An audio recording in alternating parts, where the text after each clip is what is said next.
Olá, boa noite. Veja agora o que é notícia no Parlamento de Minas. Emenda à Constituição pode facilitar a apresentação de projetos de iniciativa popular. Avançam nas comissões propostas que beneficiam mulheres e pessoas com deficiência. Jequitinhonha recebe discussão participativa do PPAG. Fique com a gente, o Jornal da Assembleia já está no ar.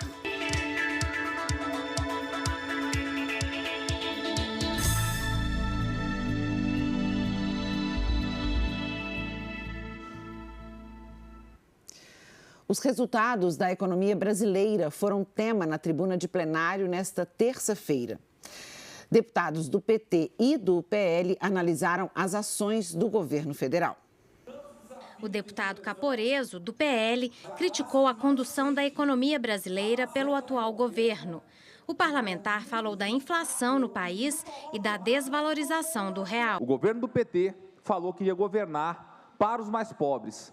Mas a classe que mais sente a mazela da inflação é justamente a classe mais pobre. Está aqui, ó, o real desvalorizou 4,5%.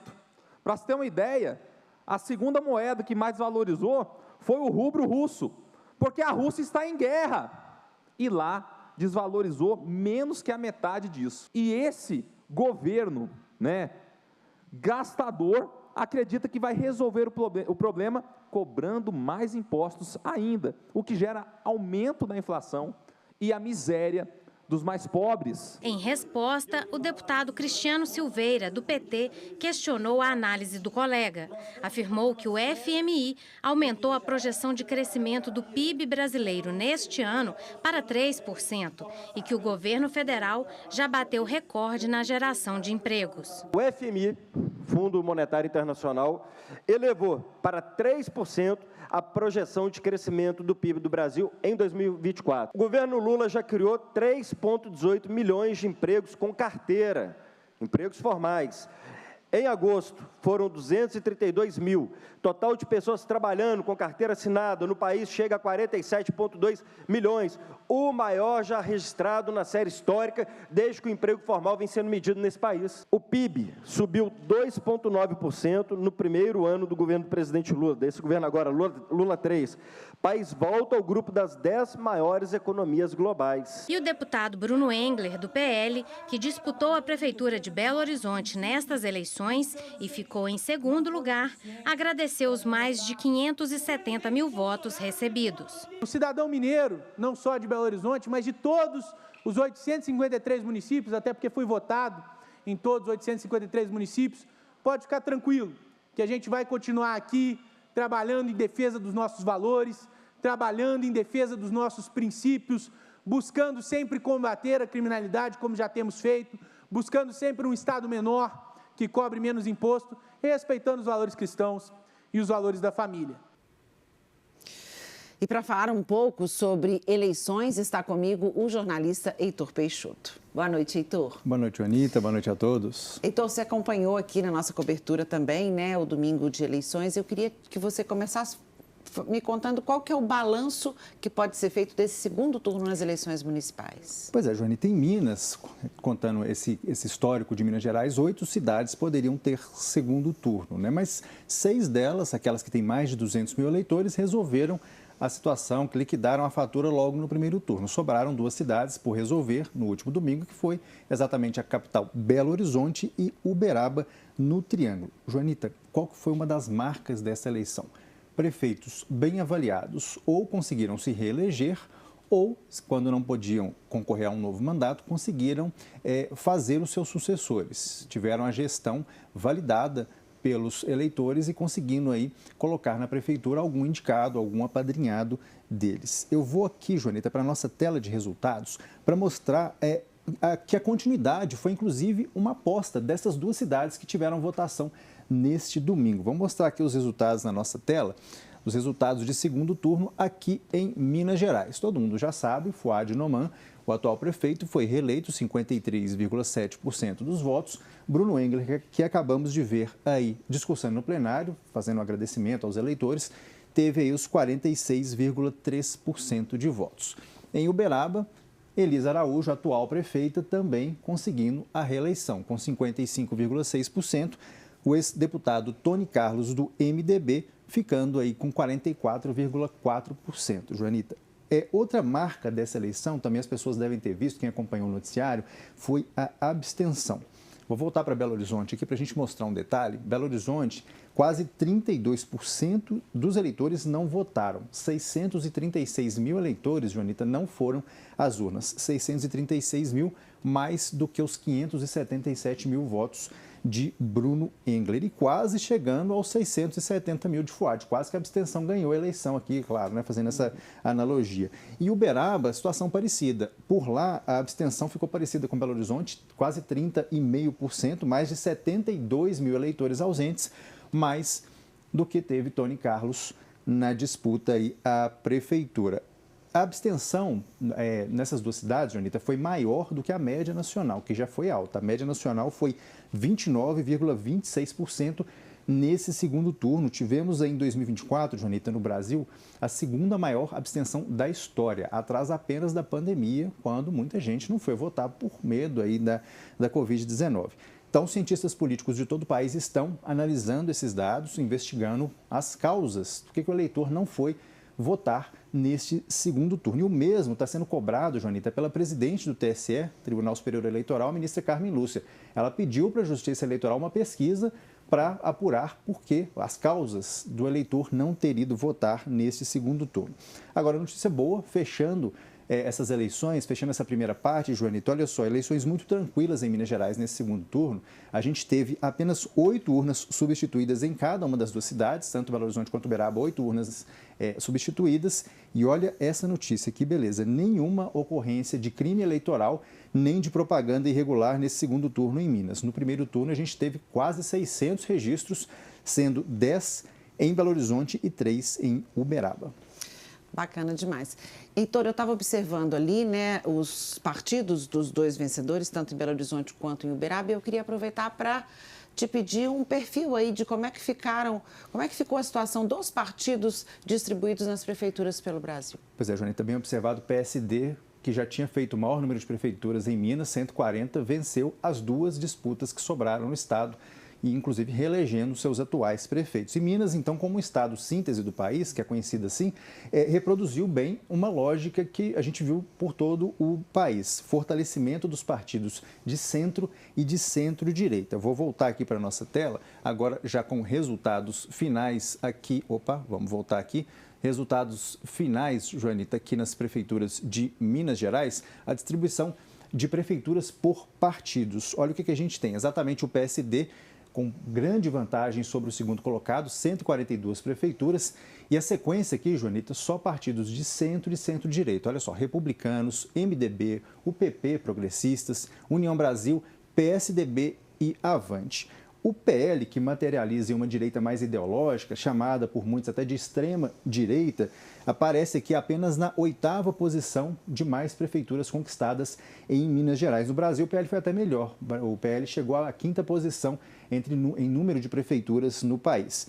E o outro partido da polarização, que a gente vê nacional aí, o PT, chegando apenas na 10ª posição de prefeituras em Minas Gerais. Para fechar essa questão dos partidos, vamos ver o comparativo dessas mesmas legendas em relação a 2020, eleição de prefeitos, a eleição passada.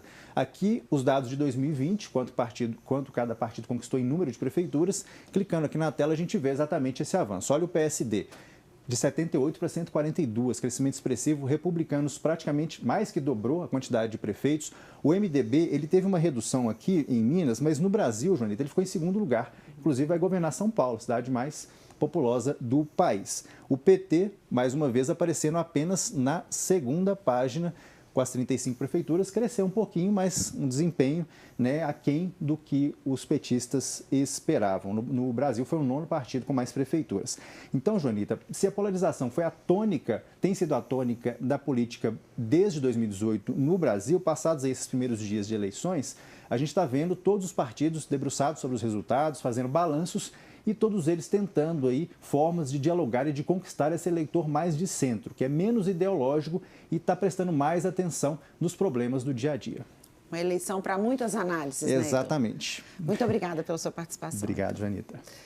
Bom, e a Comissão de Justiça se reuniu nesta terça-feira para analisar a constitucionalidade de mais de 20 propostas. Já podem avançar para as comissões temáticas a que beneficia a população atingida por eventos climáticos extremos e a que facilita a apresentação de projetos de iniciativa popular.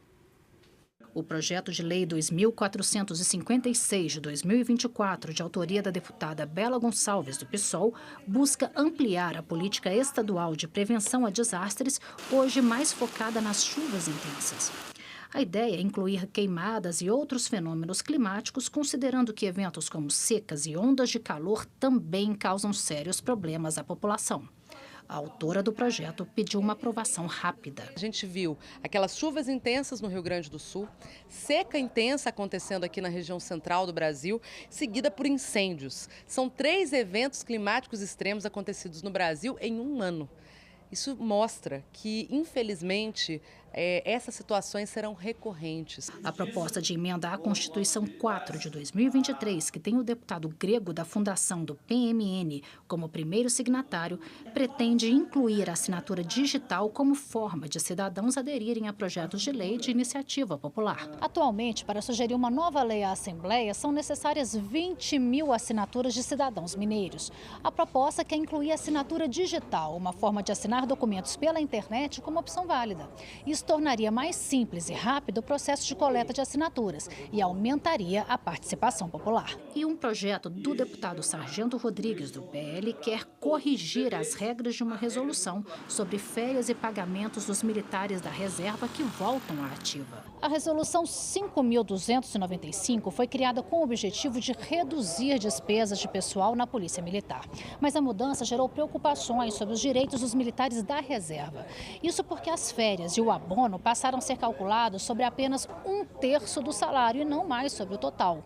Isso pode resultar em pagamentos menores do que os militares da reserva estavam acostumados a receber. Não cabe ao comandante-geral da PM, nesse caso do coronel Piassi, editar uma resolução que venha sobrepor a lei complementar. Isso é um princípio, assim, básico. Aqui é a sinalização que realmente nós estamos no caminho certo e vamos derrubar mais esse abuso de autoridade cometido pelo comandante-geral da PM anterior, já que o atual não participou dessa resolução. A Comissão de Defesa dos Direitos da Mulher deu aval a 3 projetos de lei na reunião desta terça. Os deputados receberam também uma denúncia de assédio em uma unidade da Polícia Penal. O projeto do deputado Mauro Tramonte, que recebeu aval já em segundo turno, trata da realização de campanhas em eventos culturais e esportivos para prevenção e enfrentamento da importunação sexual e de outras formas de violência contra a mulher. Em primeiro turno, 2 proposições receberam parecer favorável. A da deputada Lohana estabelece ações para a promoção de mulheres adultas e jovens em espaços de liderança, como a criação de redes de apoio e de programas de capacitação.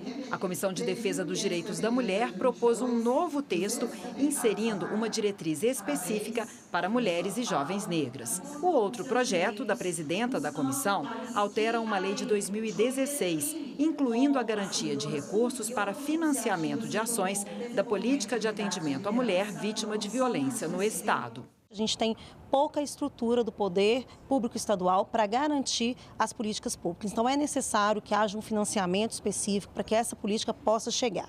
A comissão também aprovou a realização de 4 audiências públicas. Uma delas para debater denúncia de uma servidora da Polícia Penal de Minas sobre assédio moral e sexual. Nós estamos encaminhando inicialmente correspondência aos responsáveis, inclusive ao governador, para a tomada de providência e, posteriormente, vamos realizar a audiência pública aqui para que a gente possa esclarecer essa situação e dar a essa servidora a garantia de que ela não está sozinha, de que o sistema público não vai ser conivente, mais uma vez, com situações de assédio sexual e moral.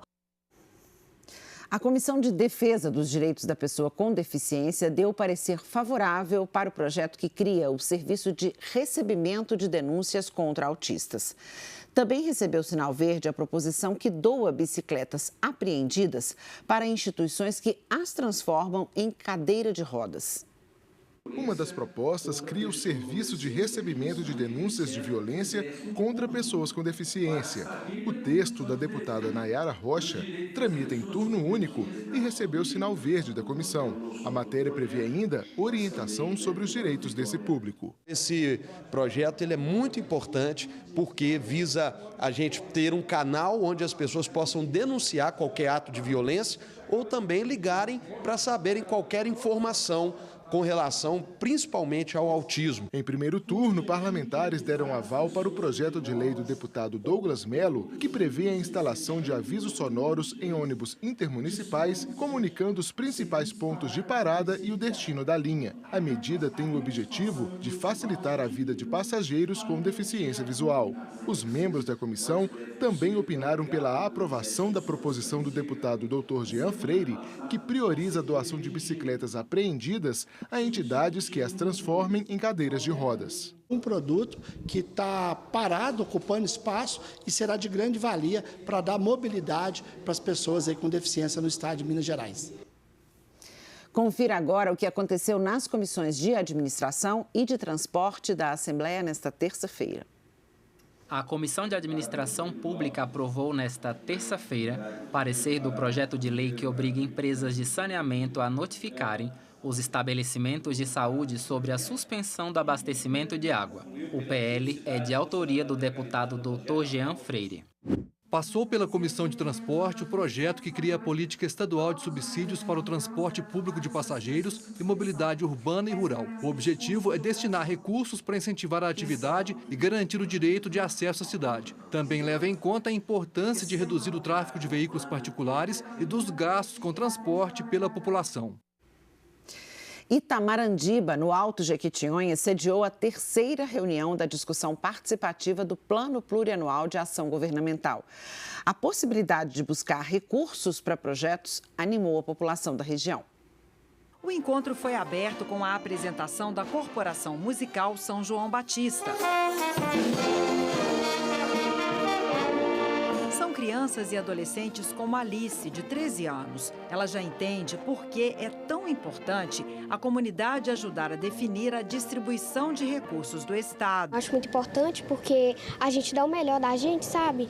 E a gente curta passar as músicas, todo mundo aprende direitinho. Aí eu acho que é um estímulo e ajudar mais ainda as pessoas a tocar mais, entrar mais para a banda. Representantes de 24 municípios participaram do encontro do Alto Jequitinhonha em Itamarandiba. Nas falas iniciais, parlamentares defenderam mais recursos para a região. É um vale rico, mas que essa riqueza não fica aqui na região. E ainda é sim um dos que menos tem o real desenvolvimento.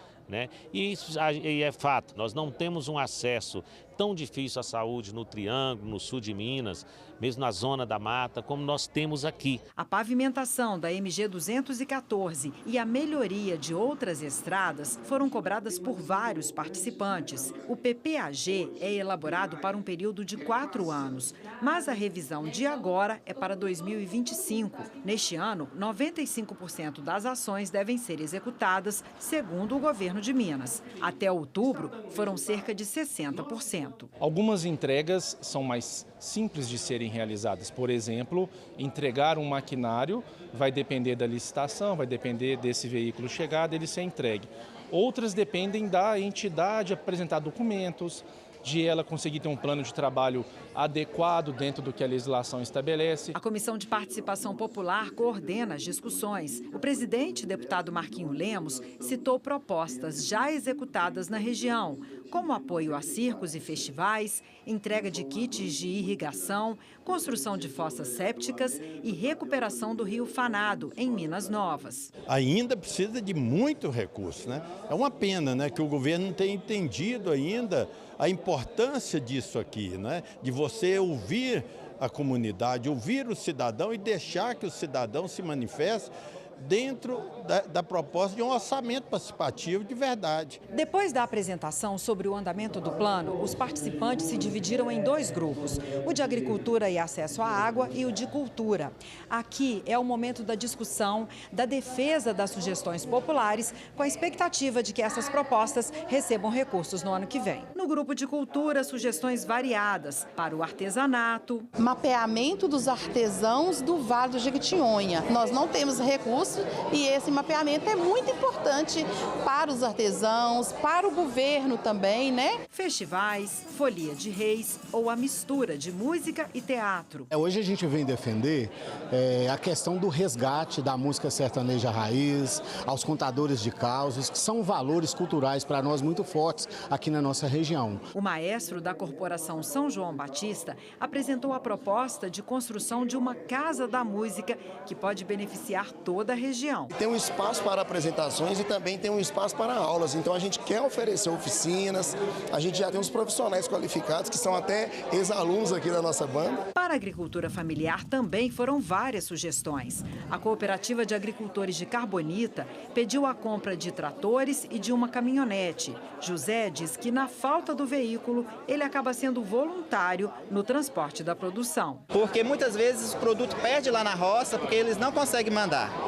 Então eu gostaria muito da gente ver essa caminhonete para fazer o serviço, né? No acesso à água, sugestões para o cercamento de nascentes e para a construção de barraginhas que armazenam água da chuva. O deputado Ricardo Campos também cobrou mais investimentos nessa área. Garantir água é garantir acesso à qualidade da vida, mas mais ainda a produção. Então, com a água é possível garantir aí nas nossas hortas, as irrigações, né, o manejo também do gado. As sugestões apresentadas em Itamarandiba e nos outros encontros regionais podem virar emendas ao PPAG e ao orçamento do Estado ou pedidos de informações e de providências a órgãos públicos. Maria Aparecida participa das discussões do plano há 4 anos. A empolgação de contribuir só aumenta. Eu acredito que isso deve ser mais propagado ainda, tanto para poder mobilizar os nossos líderes nos municípios, mas também para que ele aconteça em mais municípios, porque a participação ela é muito importante.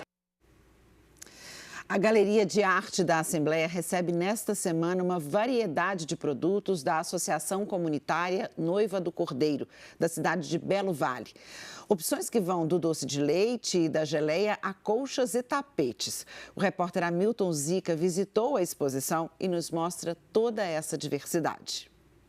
Os tecidos e retalhos ganharam diversas formas e utilidades. Quem visitar o espaço pode ver e comprar vários tipos de colchas, tapetes e capas. A gente tem os retalhos e a gente mesmo que faz a costura, emenda os retalhos. Tem os tapetes de tiar também, que é a gente que faz. Outros produtos também estão à venda, como doce de leite, geleia, molhos, farinha temperada, conservas e bebidas. Lá a gente planta café, milho, feijão, um pouquinho de cada coisa. A gente tem uma horta, aí aqui a gente só trouxe um pouquinho do que a gente tem lá, do que a gente planta lá. Toda essa variedade de artesanato, comida e bebida é produzida na zona rural de Belo Vale, região central do estado, pela Associação Comunitária Noiva do Cordeiro. Cerca de 300 pessoas vivem no vilarejo, a maior parte mulheres. A associação é uma coisa muito importante para a gente, porque é através dela que hoje a gente está expondo nossos produtos aqui. Então, o coração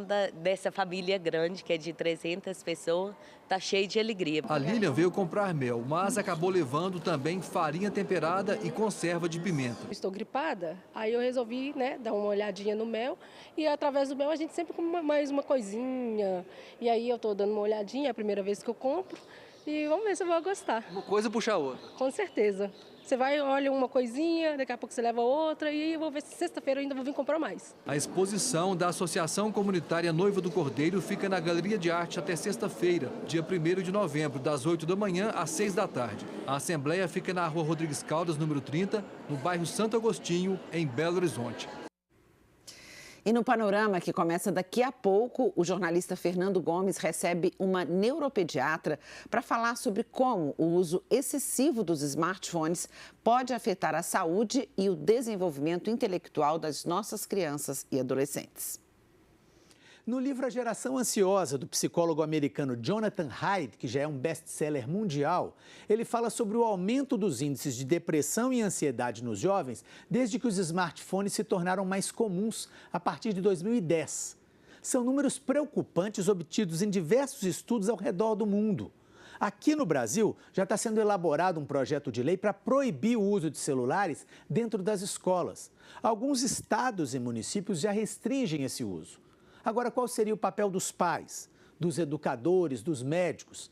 Eu converso sobre tudo isso com a neuropediatra Suzana Satuf. A tela ela é boa, ela traz coisas boas, mas ela deve ser usada com parcimônia. Nós somos adultos, nosso cérebro está formado. Crianças e adolescentes têm um cérebro imaturo.